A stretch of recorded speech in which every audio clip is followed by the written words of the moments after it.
কি দিয়ে বুঝায় আপনাকে আমি কবর কত কঠিন?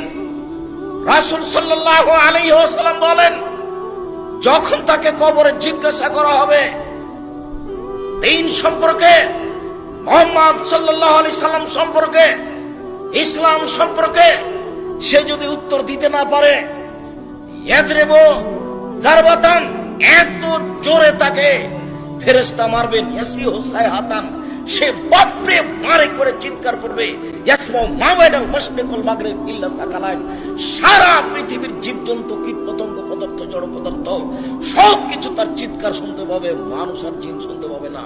এখান থেকে 50,000 কোটি কিলোমিটার দূরে যে বস্তু আছে সেও শুনতে পাচ্ছে এই কবরের চিৎকার। সে কত জোরে চিৎকার করছে আপনাকে আমি বোঝাতে অক্ষম।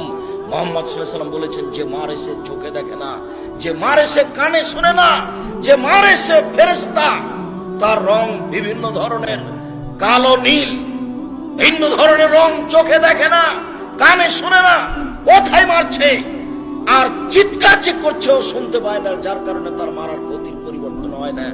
মারে যে সে পুলিশ নয়, মারে যে সে মানুষ নয়, সে খায় না, পেশাব করে না, তার সংসার নাই, তার বিবাহ শাদী নেই, তিনি হচ্ছেন ফেরেশতা।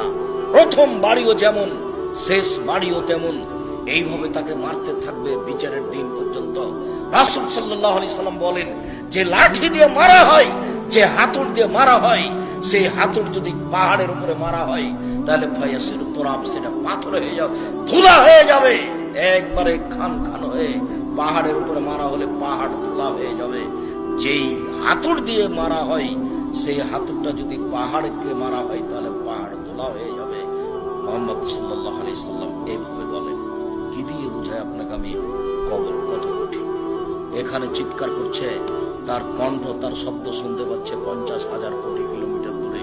যে মানুষ, যে জীবজন্তু আছে, জিন আর মানুষ ব্যতীত যে পদার্থ, জড় পদার্থ আছে, সে শুনতে পাচ্ছে কবরের শাস্তি, শুনতে পাচ্ছে গিলাসটা, কবরের শাস্তি শুনতে পাচ্ছে বক্সটা, কবরের শাস্তি শুনতে পাচ্ছে বাবুটা, কবরের শাস্তি শুনতে পাচ্ছে এই মাই, সব কিছু শুনতে পাচ্ছে কবরের চিৎকার। কিন্তু মানুষ এবং জিন শুনতে পায় না। শুনতে পারলে সে বাঁচত না। আপনাকে আমি বুঝাতে পারি কবর কি জিনিস। রাসূল সাল্লাল্লাহু আলাইহি সাল্লাম দিন রাত কবরের শাস্তি থেকে বাঁচতে চাইতেন। যখনই তিনি জানাজায় দাঁড়াতেন, তখন লোকটার জন্য কবরের শাস্তি থেকে আল্লাহর কাছে বাঁচতে চাইতেন, আল্লাহ তুমি তাকে কবরের শাস্তি